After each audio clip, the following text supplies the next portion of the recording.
is the stream coming on? I'm checking here. Live starting, still offline. Stream health is healthy. Receiving content. Oh my god, this is so exciting. It's almost like a live program, except there are zero fewer viewers. All right. Welcome to the Drax Files Yes. Radio Hour with Joe Yardley. My name is Draxter Dupre, and we are live. We are live from Fantasy Fair, and I'm so excited that I forgot to welcome, first of all, my co-host, Joe Yardley. Hi, Joe. Hello. Um, Hello. we're here at Fantasy Fair, which is decidedly not the 1920s. Do you have a problem with that? I can leave my Berlin for a couple of minutes now and then, You know, if you need be. you are so authoritarian with your clothing requirements. I have to say, right? I mean, Of am I course. right? You should, yeah, but then you should comply. Maybe I should too. I wear flip flops and my Bermuda shorts. But anyway, so we're here in a sort of a closed circle because Fantasy Fair is not opening today as we stream this. But we're gonna get all the facts from our panel. Let me go through the panel. Well, first of all, I would like to Jamie Hancroft, by the way, we'll introduce her later. She has problems logging on. We're joined here on the panel by Safia Widershin. Safia, hi. Safia, can you hear Hi, us? Drax. Hello. Yes, I can hear you. Hello. Safia, people do know you from so many different things. What is your role with Fantasy Fair? Because if you would list your accomplishments in Second Life Media alone, then the hour is over, and so we don't have the time. Sadly, yes. Um, what I'm doing here is I'm organising events. So basically, I'm working with teams of brilliant people who are putting on events such as the Literary Festival, which includes Shakespeare Day, and we'll definitely be telling you more about that. Right, that's what we're gonna. And So yeah, let me briefly go through the round. So you're the event organizer, and we're gonna get to all the details. But before we do that, Xander Green is also with me. Xander, your accomplishments are also manifold. Um, Introduce yourself briefly, and then tell us some facts about Fantasy Fair. When, what, why. Uh, what's the other one? Who? Or where? Where? Where? Yeah, In Second Life.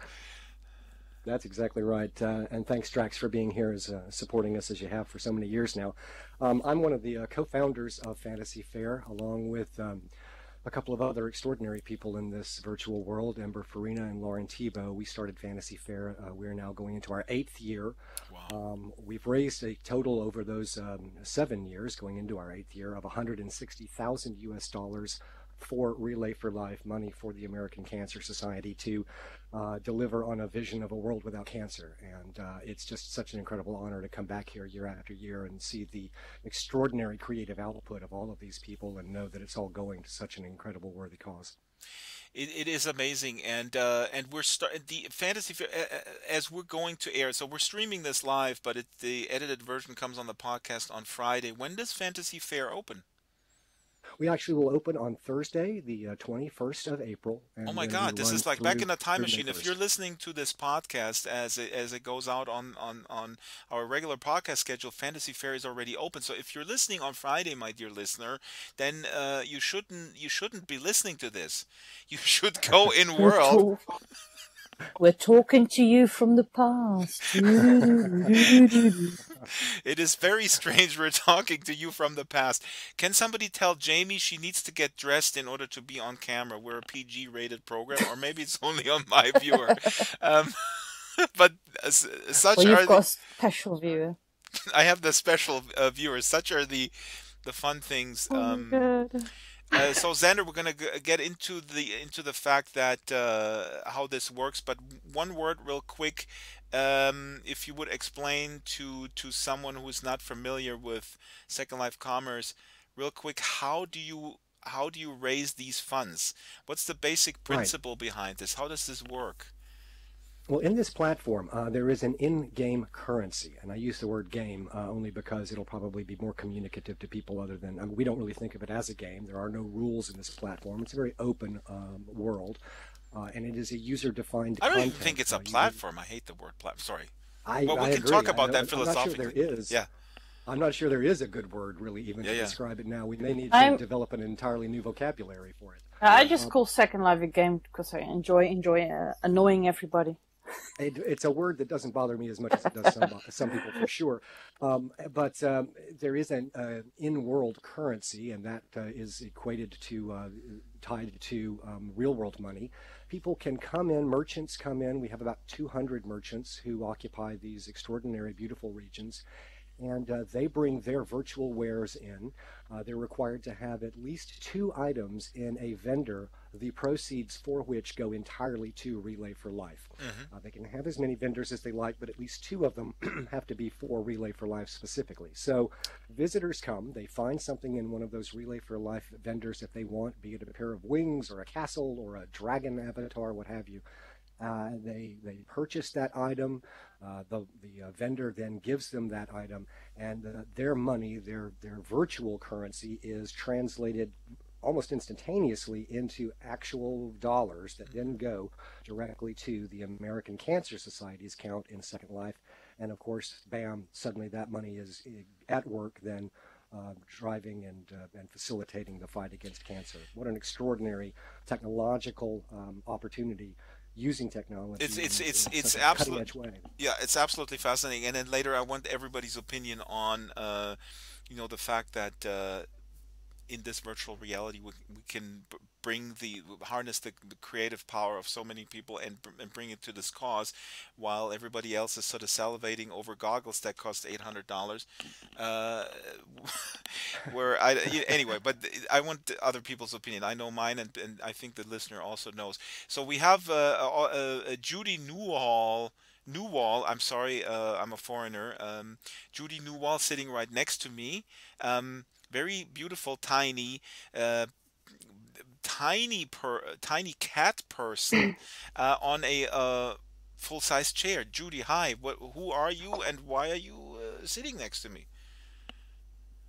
Hi, Drax. Well, I'm also a foreigner, actually, because I'm a Brit. So if you consider yourself a foreigner in the States, I'm a foreigner too. Right. I'm This is also a actually, yeah. dinky. A what? A dinky.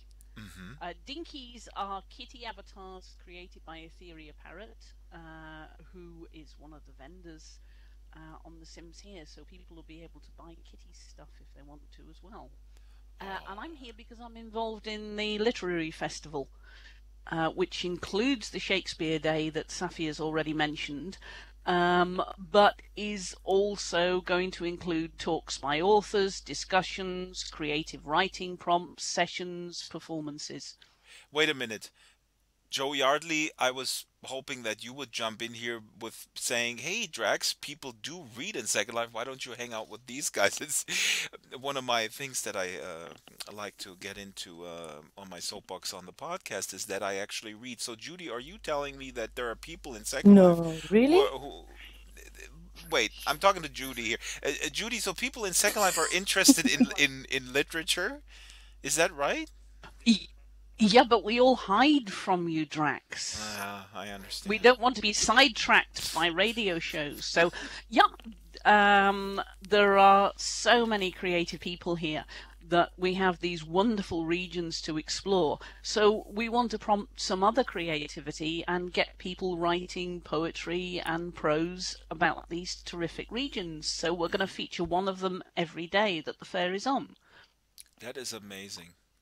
That is amazing. So are there what's the venue that people usually use to kind of publicize if they're in-world writers? Are there groups? Are there performances? Are there readings, regular readings? There are many, many groups in Second Life for Hmm. writers. Generally, if you just do a search on writers or writing, you'll come across things specific for the Literacy Festival and the Fantasy Fair. Have a look at the Fantasy Fair WordPress page. You'll find a list of all the events there. And of course, I wanted to. This is there are so many topics to discuss, and there's of course various beautiful areas, libraries, and also the German community has a lot of writers. And on the podcast, I'll put a bunch of links up since we're starting on this subject matter a little bit, and we're going to do a special show about literature in Second Life coming up.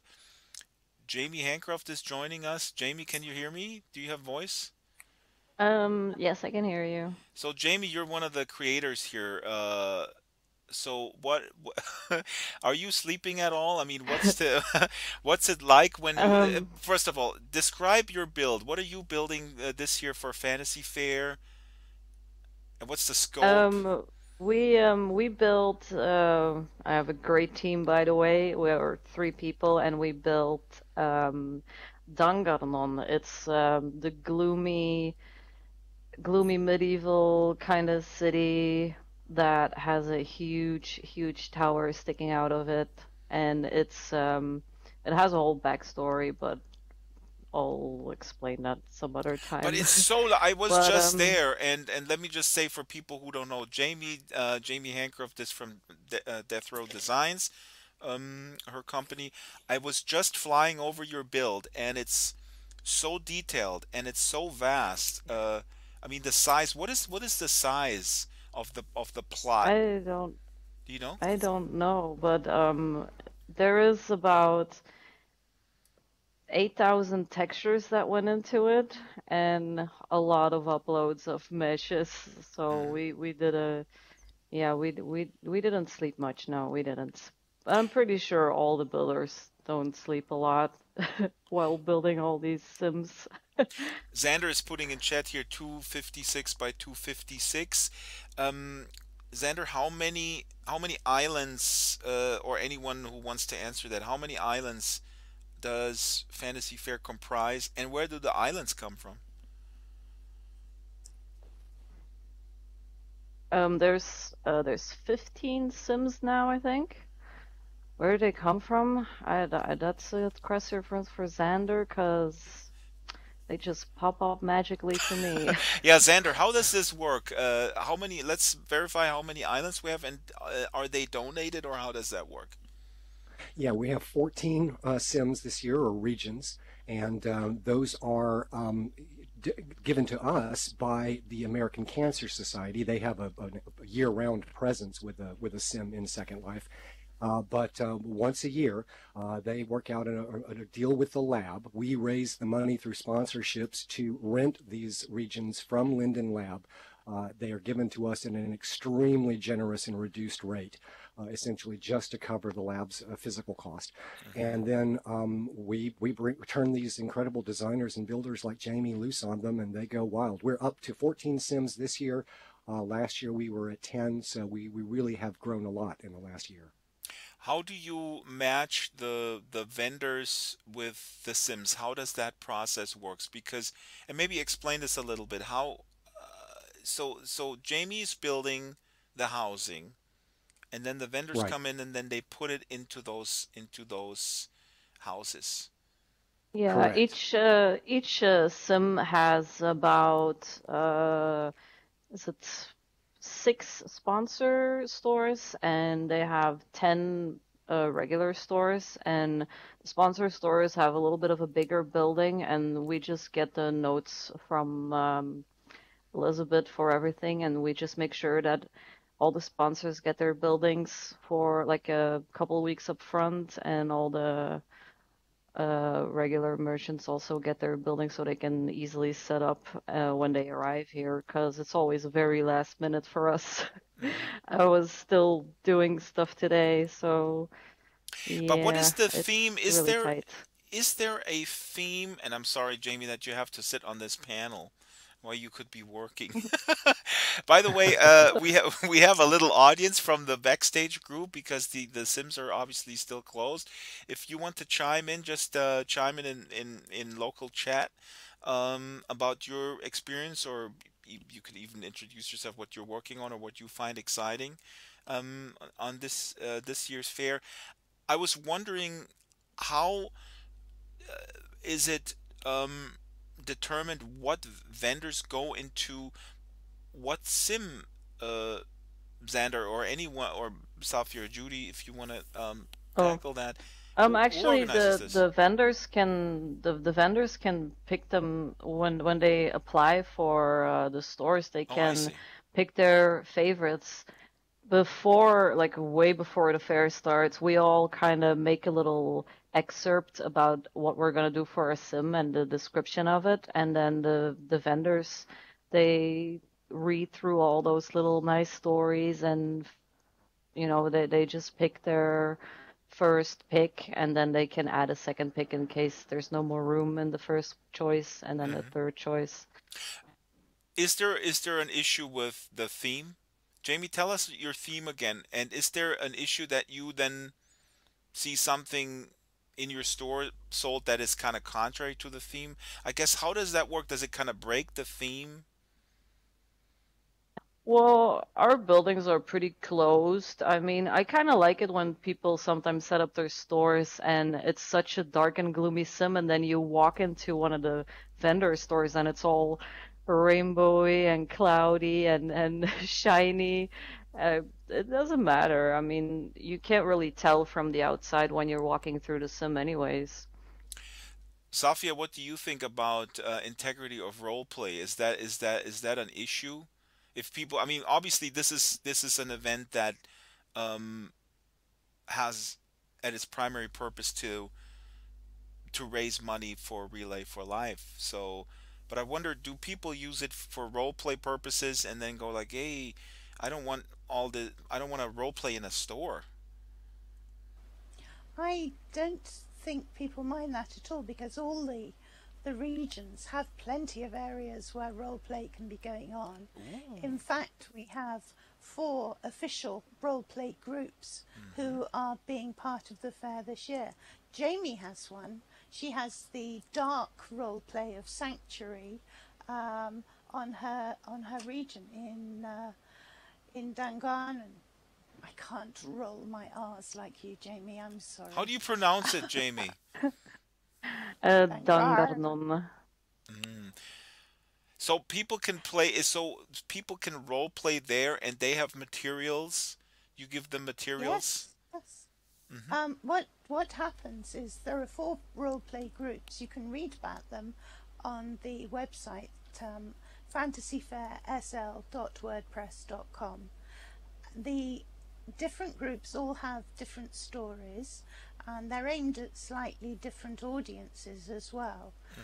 And they have stories that develop over the course of the week, so you can follow the story and be part of it. All of them encourage audience participation. Hmm. So, for example, one of them is the story of suitors who are questing to win the hand of the fair queen, and the dark prince is sneakily trying to rig the competition so that he will win it. And you could role play as a member of the court, you could be a follower of the dark prince, you could even put yourself forward as a suitor for the queen Hmm. and see how you get on. It's going to be there's going to be a series of challenges to find out who's the best husband, potential husband, and then everyone gets a chance to vote on it by putting lindens in a kiosk and raising money for Relay for Life. Sort Hmm. of the pop idol of Fantasy Fair. I like to see it. What, last year was something also with freeing people. Was Alia Baroque involved in that? Those are Jael and Bale. Sander can tell you about Jael and Bale. Yeah, I vaguely remember that I lost. I invested a lot of money into freeing Alia or Keanu. Who was that? What is that all about? How does that work? That was a lot of fun, and it really generates a lot of money, right? Really does. We look for ways that we can raise money through what I call narrative-based fundraising. So in other words, we are a shopping event or a commercial shopping event for the raising of money, but we also look for ways as the Fantasy Fair where we can use story and narrative being true to what is at the core of this event in terms of the theme of it, to raise money as well. So you're talking about we have an intrepid group of Fairland law enforcement officers. It's largely made up of the tinies of the Raglan Shire community. I always say that, the Articles of the Fairlands, our Constitution, grants unlimited martial authority to the Fairland sheriffs. And so we really felt like the only group that could be trusted with that amount of martial power were the tinies in the world. So they will run about. They'll find a merchant who has a very large active group. In other words, people who are just devoutly devoted to that particular merchant's creations, and the tiny sheriffs lock them up, throw them in jail, and then we have a Relay for Life donation kiosk in front. And if fans of an Alia Baroque or Killick Lekvada or Rin Verwood, whoever we have in jail at that time, those fans then have to make donations into Relay for Life kiosks in order to set free their favorite creator, designer, and their favorite Second Life celebrity, what have you. So it's just a fun and interactive way for us to use story to raise money here beyond just simply trying to, just to sell things. Can you also look up, podcast hosts? What do you mean, yourself? You want to be locked up? No, I was going to suggest someone. I think I have an idea of who you're going towards, and I believe we can probably get a jail cell dropped around Drax sitting right where he is. Excellent. Oh, wait a minute! I'm on a throne for a reason. Members of the Fairland Sheriff's Association are present in the house today, so let's just keep that in mind. I think excellent. I shall be bribing people with schnapps later. We have a new member on the on our panel. Alessandra Andel placed herself here with the chair. Alessandra, hi. Do you want to chime in? If you want to introduce yourself, please go ahead. Alessandra? Can you hear? Yes, you're coming in loud and clear.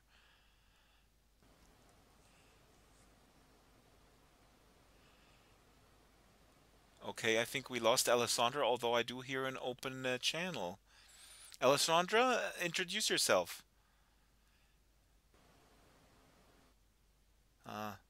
No, now it's we can't hear you. Hello? Now we can hear you. You're coming in. Oh, there we go. Hi there. Hi. So I'm one of the photographers for Fantasy Faire. I've been doing this now. I'm going on my 4th year, I believe it is, 4th or 5th year now. And I absolutely love the fair. I love what everybody does here. It holds a special place in my heart, being that the first time that I was asked to do this, I had just lost my father, like literally 3 days before. And it was as if it was meant to happen for me. And since then, I completely dedicate all of my time. When asked to start taking pictures, I shut everything down and just focus on this. It's wonderful. Alessandra, do you talk about what Relay for Life does here with the Fantasy Fair, or how this is such a wonderful event that sort of marries creativity in a frankly in a way that is not doable anywhere else? Do you talk about this with people, family and friends, and what response do you get? Oh yes, I absolutely do. I tell everyone. I mean, I live in Ireland myself, and I have a brother that lives in New York, and I tell him, this is what I do to sort of contribute the awareness. I let people know. I send pictures of my photographs, or I send links of my photographs to different places. Like I also work for Make-A-Wish in real life. And, I show them what I do and what different mediums there are to raise awareness for these types of things, I mean, there's so many ways to get it out there. And I feel that not enough people know about this itself. Absolutely. So I definitely, I put it out there as much as I possibly can. this is really great because I mean, Joe and I talk about this all the time on the podcast that photos are such a great way, and actually it kind of pushes into the mainstream sometimes.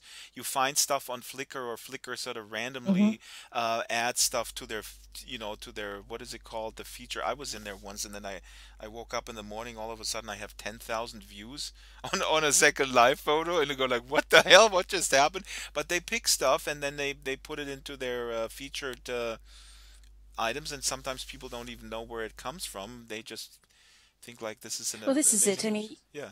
I try to add as much information as I possibly can to my Yes. photographs Exactly. when I'm taking the pictures. So, like if something catches somebody's eye, they'll have the details of which sim it is, where it was even taken. So it's Second Life, on I don't know, the Golden Delta. I think that's what Alia's one is called this year. Um, I I try to give them as much as I possibly can with links if I can. I mean, I'm still new to the whole link thing. I'm not a blogger per se, but I have the photographs, and thank you, Jamie. You're so sweet. and A link thing, Alessandra, and I am technologically challenged myself, but I can tell you what a link is. A link is when well, you I know. click I on it, mean, you go to a different I website. know. I know. Sorry. I meant, because, like some people, when they put the link in there, they have just one word to represent it. Oh, That I I see don't what know you're how to saying. Yeah, do yeah, yeah, yeah. myself. Oh, So I put the okay. long map address in there, but I don't know how to make the small little one word link or a little icon or whatever it is. But, they get the picture. They get there. They get to see it. And, I try to make my photographs visually pleasing as possible. So, and it's not just a quick snap, snap, snap with me. I spend a great amount of time on a sim. I mean, Jamie will tell you there. I mean, I spend loads of time. I think I've spent most time on her sim, and I'm sorry I can't pronounce it to save my life. I've tried so many Danganronpa. times. Thank you, that one. You can only say I that if I you're from Norway and listen to heavy metal all your life. Then you can pronounce it. Danganronpa. See? Danganronpa. but you see, Pastrasne even the way stravagando, pastracavana. do you see the way that she even says it there? The way that she even says it, I want to I want to express that in the photographs. Hmm. So I spend hours, and I will spend for the entire duration of the Fantasy Fair. I will spend a day or two on each sim, and I will take in the feel, and I will play with lighting, and I will even dress myself up so that I can get full inspiration into expressing these sims, because I want them to be represented as much as possible. Now, on top of that, I have other sort of ways. Like last year, I did a project called the Emblem Project. I don't know if anybody was familiar with that or not, but basically, what I did is I took the hunt, the hunt box. It was a little box that you got. You had to open up everything and put it into your inventory. I used the box itself, and I posed people on Sims, and I tried to. I'll send you a link later about it, but I tried to express the sim as well as how magical the fair was just using this emblem.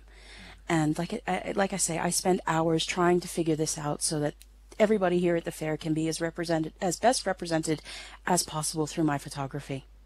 It's That really is. nice for the builders too to see all the photographs afterwards of all the Sims. It's amazing. I love that. I love the Yeah. work that they do. And the great thing is about, if we got fantastic photos of events like these, is that there are so many people in Second Life who can only enjoy Second Life at a very low level of graphics. So they get to see what it can look like. But especially to the outside world who don't know Second Life at all or don't even know it still exists, they get to see that Second Life can look good and doesn't look like the graphics from 2007 that they usually use to illustrate articles with.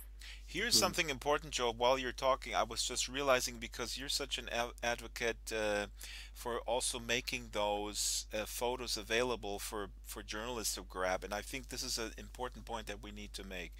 When you share, anyone who's listening, when you share these photos, make sure that the license is not.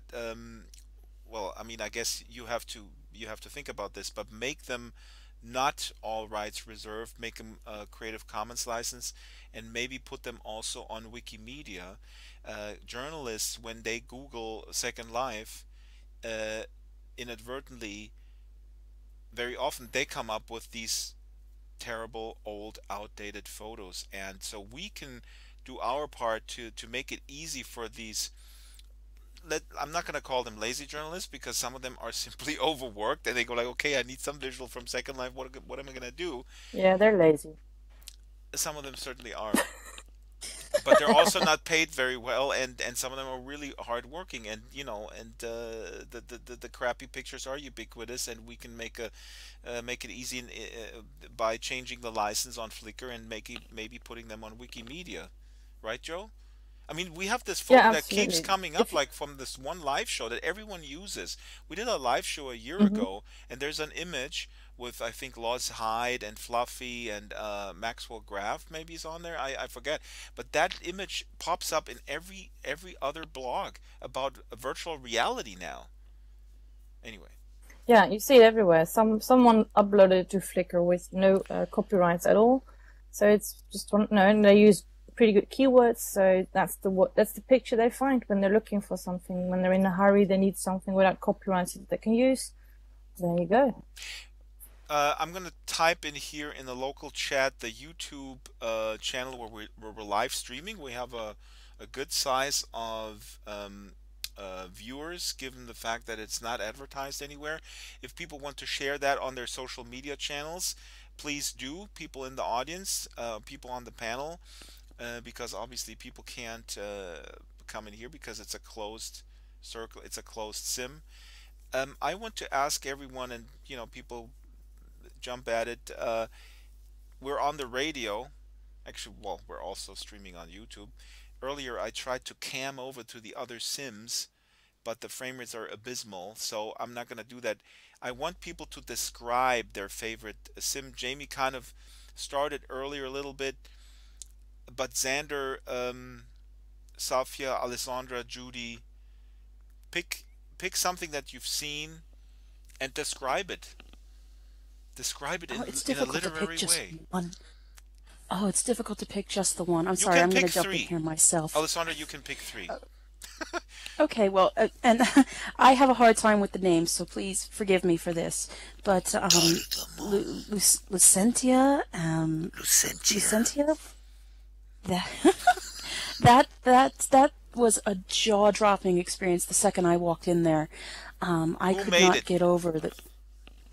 Marcus Inkpen and Sharni, I can't remember her surname. She's so lovely. Sharni Azali.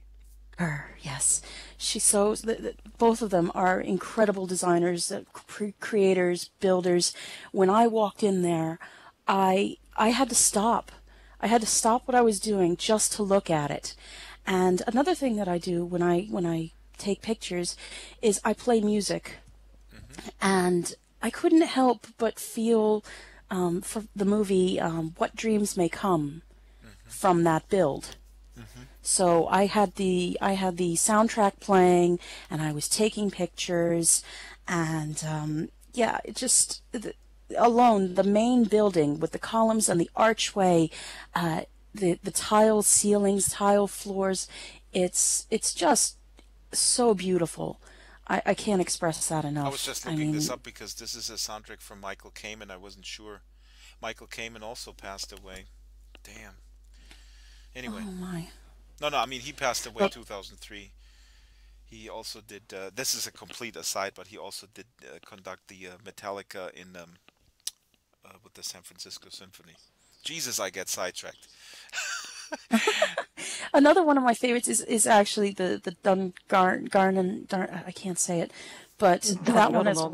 Yes, that one. Jamie, you need to can't- put like a little sound thing on Marketplace. Yes. And Joe too. Like, That sim is just wow. The feeling you get from that when you walk in, you're expecting a raid.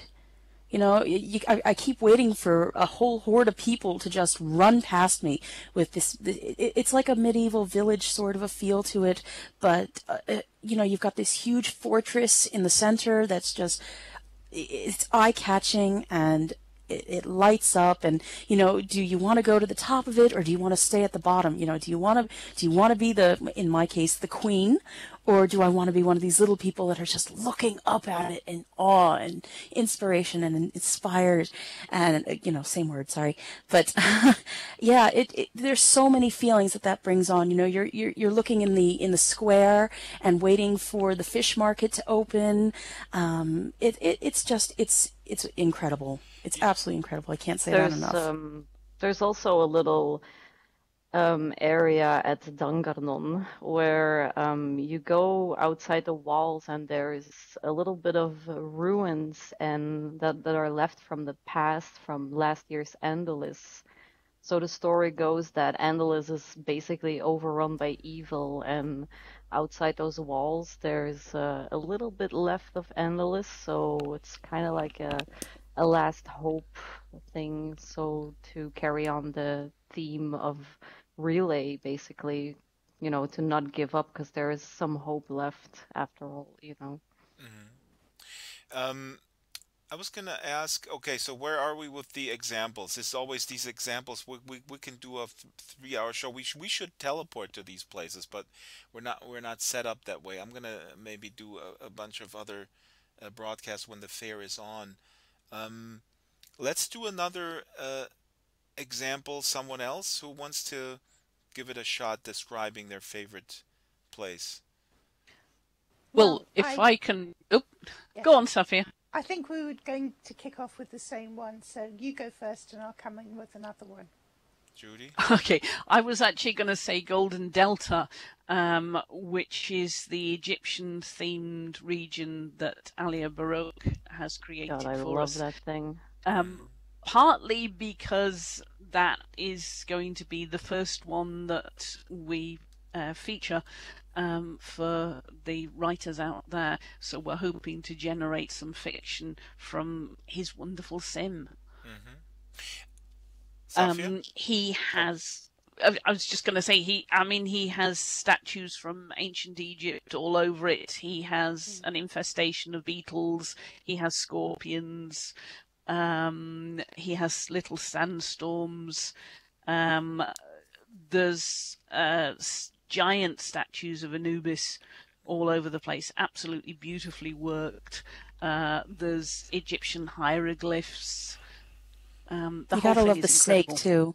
You gotta love that snake that he has too, Imhotep. It's doing a countdown to the fair opening actually as well. I love that snake so much. The insects that you mentioned are animals, and are these all what are these? Are these animated in some fashion? Yeah, they're all kind of scurrying around the sim, and the sand being blown around. There's camels down by the river. I was just thinking when Jamie talked about her backstory earlier, one of the limitations, obviously, of Second Life that is being talked about often is the lack of interactivity that we can have with non-player characters. I mean, wouldn't it be really cool to have these stories populated with non-player characters that can just sort of roam around and enhance the roleplay? Well, in that case, I think we need to go over to Safia to talk about the quest. There's a quest. Safia, what are you talking There's a about? quest. I was going to talk about my favourite Sims first, but I can talk about the quest too if you like. Does it involve a holy grail? Can I quickly do my two favourite Sims? Yes. Well, not my favourite.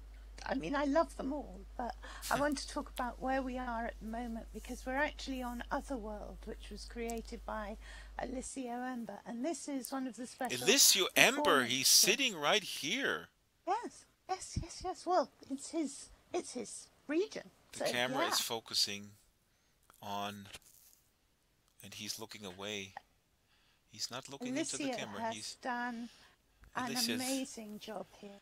This is a beautiful sim, and it's hosting both the literary festival and the performance of Midsummer Night's Dream that we keep alluding to. Oh yeah, go into detail about that too, but first things first. I love And Shakespeare. it's also Fantasy Faire Radio. We have a performance of A Midsummer Night's Dream, and Xander can tell you more about that as well. It's going to be on Saturday the 23rd of April at 1:30 p.m. and it's going to be here, and we have a wonderful, wonderful cast, and it's absolutely hilarious. It really is. I'm not going to say any more. Instead, I'm going to talk about Sapphire Mirror Lake, which is Havit Neox's region. And that is absolutely stunning. It has a beautiful backstory, all about a race that are trying to recreate centaurs that held knowledge and have died out. And now the people try every year to bring back those centres and find out the knowledge that they had, and they do it with a festival of dance and music and displays, and that is actually why there is going to be a festival of dance and particles on Habit Sim, because it's a performance sim. There are 32 different performances running right through the day, every day, between 2 and 5 performances of Second Life dance companies, particle artists. They're all coming to put on the most amazing festival of dance and particle, and it's just going to be incredible. No, I mean, this is we didn't even mention this packed. earlier about the events and all that other stuff that is just a part of this.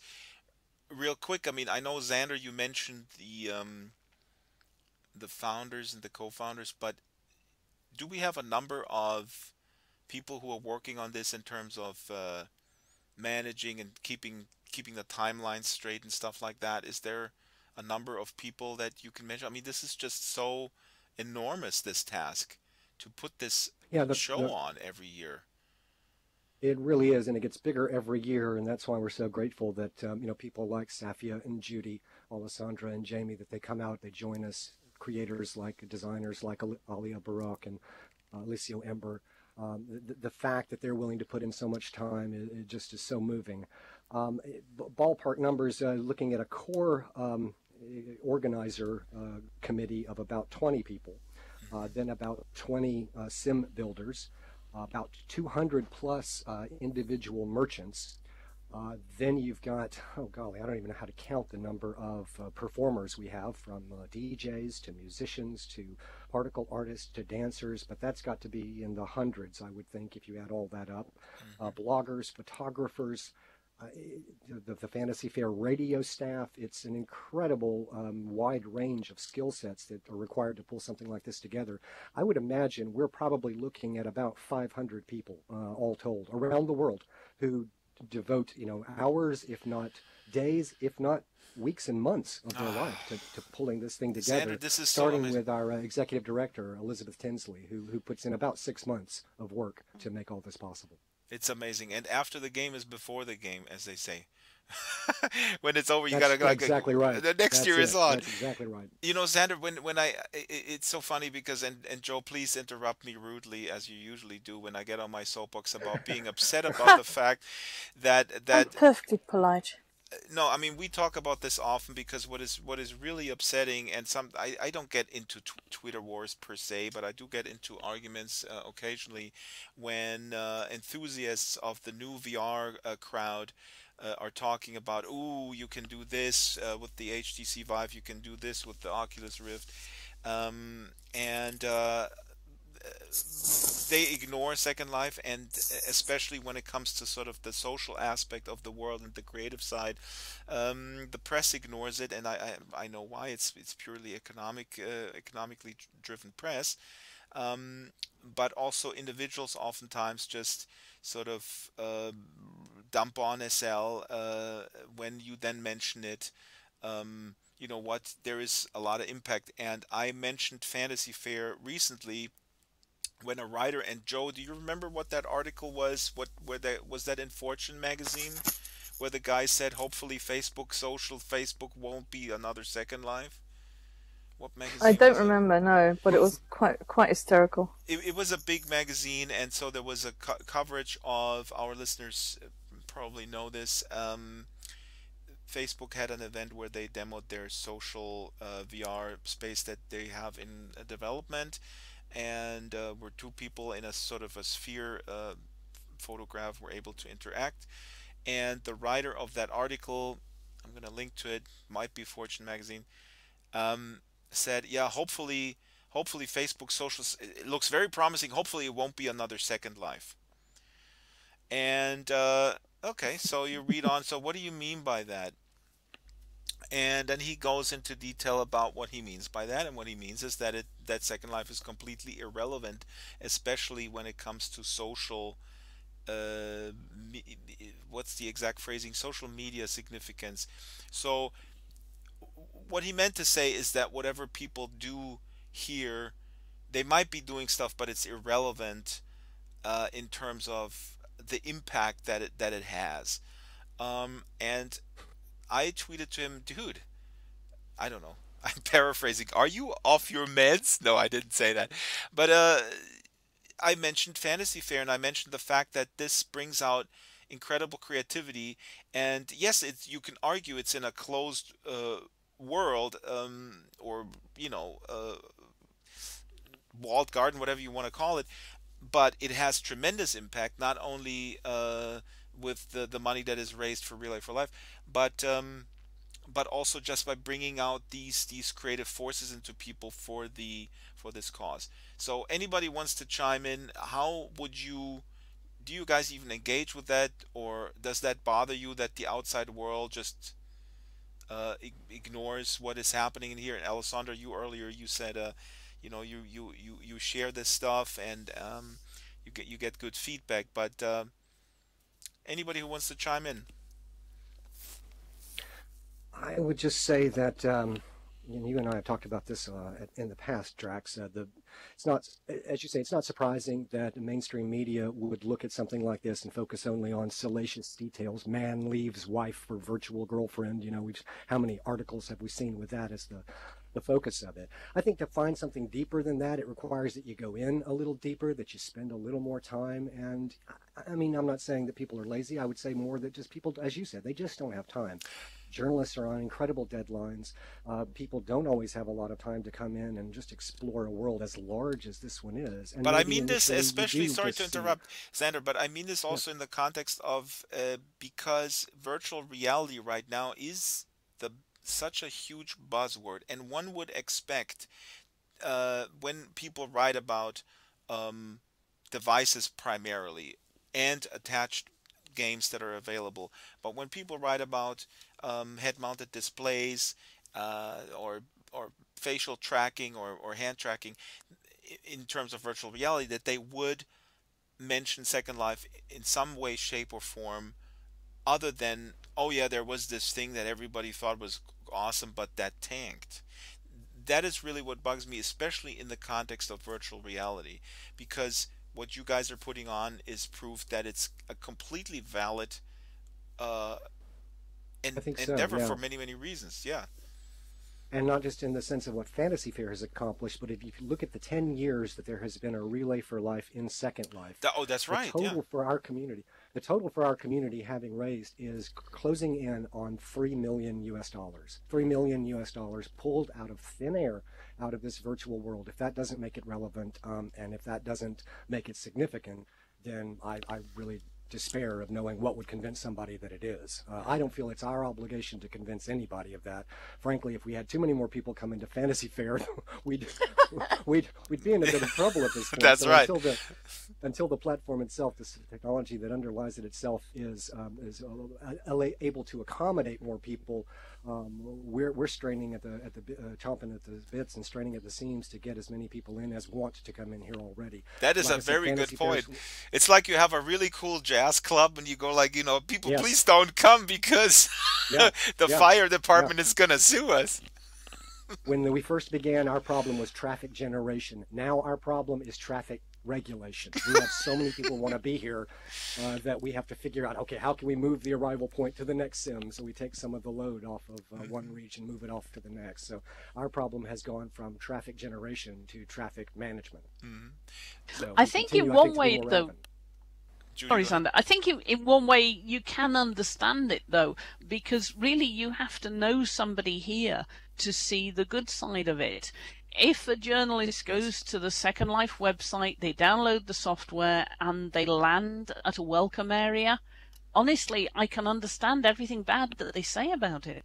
Absolutely. It's awful. Okay, this is a topic that we often have, and we're going to devote a special show to this. How can we do the onboarding better? I want to read a little bit, and you're absolutely right, Judy. I didn't want to cut you off or want to change the subject because this is something that I think is incredibly important to tackle. But that's more of an issue of if people are actually interested in this type of world.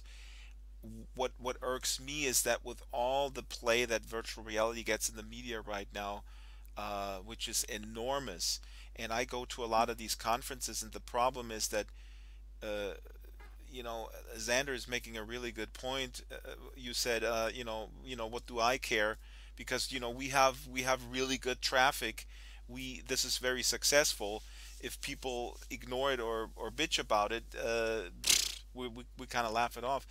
I find myself often unfortunately in a situation where I remind people who are very interested in virtual reality that Second Life still exists, and that's a... Anyway, Safia waves her hand. Safia, go ahead. So I'm waving my hand urgently because I do want to talk about the Quest.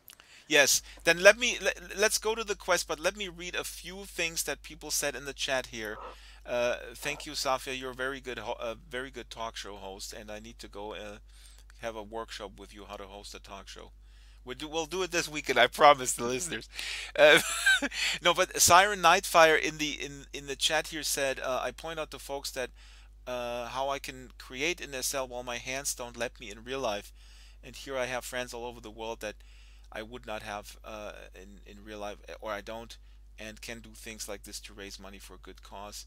That's awesome. Please Google what Second Life means to me. There's a Machinima series out there that Ziola Linden started. Everybody should contribute, and everybody should film Machinima also here at the Fantasy Fair, by the way. Safia, go ahead. We can go a little bit over time. Safia, you want to talk about the Quest? What is a Quest? I do. A Quest is... I'm not a gamer. A hunt. What is a Quest? With a big adventure going on in it. And that's what's happening this time. The hunt that the Fantasy Fair has run for a number of years now. Xander will be able to tell you how many, I'm sure. But the hunt has now become so big. It's in two parts. The first is more like a conventional hunt where you go around and find things. And then the second part is much more of a game where you are actually facing different kinds of challenges. I'm not going to give spoilers by telling you what those challenges are, but there are various kinds of game challenges that you have to accomplish in order to win. There is going to be the most enormous cascade of prizes at the end. You'll get lots of little prizes as you go through it. Some things probably you're not even expecting to get, but you will be getting lots of little prizes as you go through it. And then when you complete the whole two parts of the hunt, you are in a room and it's like boxes and boxes and boxes and boxes of gifts rain upon you. This is completely unfettered consumerism. Yes, run wild. Yes. Yeah. The story of the I don't know how I feel about that as a communist. Okay, no, go ahead. The story of the Quest this year is the tale of exiles, and yes, it does have contemporary relevance. The hunt itself is going to be, the second part is going to be set on a land called Malfiance, a land that was once beautiful called Belfiance, but war came to it. The Unweaver, who is the architect of all evil in the Fairlands, visited the fair, visited Belfians, and set it at war with itself. So now it's a land that's been devastated by war, and you get, you're actually, there are different races on Malfiance, and they've been divided into enclaves. Many of them have fled into exile and are now to be found scattered throughout the Fairlands. They had a long, hard journey into exile. The people who are left behind have kind of retreated into their own enclaves. So you have the humans, you have the elves, you have the dwarves, you have the dragons, you have the mer, and they all regard each other with fear and suspicion. And the emissary, you as the people taking part in the quest, will become emissaries of the Bard Queen. The Bard Queen rules all the Fairlands, and she has made it her mission this year to unite those divided enclaves and bring peace to Malfiance so that it can become Belfiance once more. And you are going to have the task of doing that. There you go. That's it. Judy mentions I love doing that. trailer on the Fantasy Faire website. Oh, my microphone was muted. Are there people making machinima? And I mean, I would encourage the visitors to also push this out, just like photos. Just Yes. make machinima I and would put it too. out there on the YouTubes to kind of drown out all those trolling videos. There is the most beautiful trailer for the quest. Does one of you have the URL handy? Xander was heavily involved I in that, had I it know. earlier. I'm going to put this on the blog when the podcast comes out, and also on the YouTube It's channel. great though. It's really, really fun to do the hunt. I do it each year with the other builder for DRD, and it's just massive amounts of fun when you can do the hunt for Fantasy Faire. It's a really cool story. The puzzles are fun. You wear a HUD and you just go around. The lag is a little meh, but I mean, there's more Sims now, so maybe it's a little bit less this year. But yeah, it's really, really fun. And you get a lot of prizes. Like all the vendors and builders, they all give prizes at the end, so you get something out of it too. Murasaki says I forgot, my grandson is a YouTuber. I should have him make a video of Fantasy Faire. Absolutely. And live stream it to YouTube Gaming, the YouTube Gaming channel. And as we're winding down this program, I see on my feed here that I just got an email from my wife about the crazy VR hype. And I'm going to send this out to everyone to comment that while people are hyping goggles for $800, we are in a world that is made by the user and is just absolutely stunning. I have to wrap it up. The hour has come to a close. Last words, anyone? Xander, your last words, because you said basically don't come here because it's full. Well, Stay away. If someone is already a resident of Second Life, a user of this virtual world, then you'll want to start your journey by going to our blog, which is fantasyfairesl.wordpress.com. There will be links there that you can use, what we call SL URLs, take you straight to the Fairlands. If you're not, search YouTube for Fantasy Faire. There are a lot of machinima there from years past to give you a real good idea of what is possible in a user-generated content world like Second Life is. And I would just say that people have objections and concerns about virtual reality, and I can certainly understand that, even sympathize with it to a degree. But before you go there in your own mind, do me a favor first. Go to that website. There's a button that says Donate Now. And while you're griping and worrying about virtual worlds and whatnot, there's something you can do in the real world today that is going to make a difference. It made a difference in my father's life. Like Alessandra, I lost my dad to cancer. That's why we started Fantasy Faire. That's why I was a co-founder of it, to do something. And so if people want to know what they can do today that has nothing to do with goggles and virtual reality and magic and fantasy and dragons, here it is. Go to this website, fantasyfairesl.wordpress.com. Click on Donate Now. That's going to take you to a secure site on the American Cancer Society's website. Whip out that credit card. Make a $20 donation today. Do it today. Don't expect somebody else to do it. If cancer hasn't affected you yet, it will. I guarantee you. You may think you're safe, you're not. Cancer is absolutely the global menace, and we embody him here in the Fairland as the Unweaver. It's up to each one of us to do our part. Your part begins right now. Go and make a donation, and then we can sit around and talk about what's wrong with virtual worlds. Let's fix the real world first, then we'll worry about what's wrong with virtual worlds. Awesome, Xander. Those are really great closing words. Thanks everyone for coming.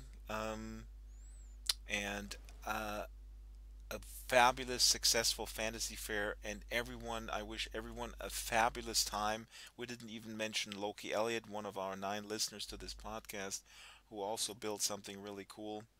He wasn't able to join us, but there's plenty of stuff, and yeah, I would say goodbye, and let's get back to work for you guys. Go relay. Yes, I'm gonna take a break first. Good plan. Really? Okay, Thank you, Drax. good.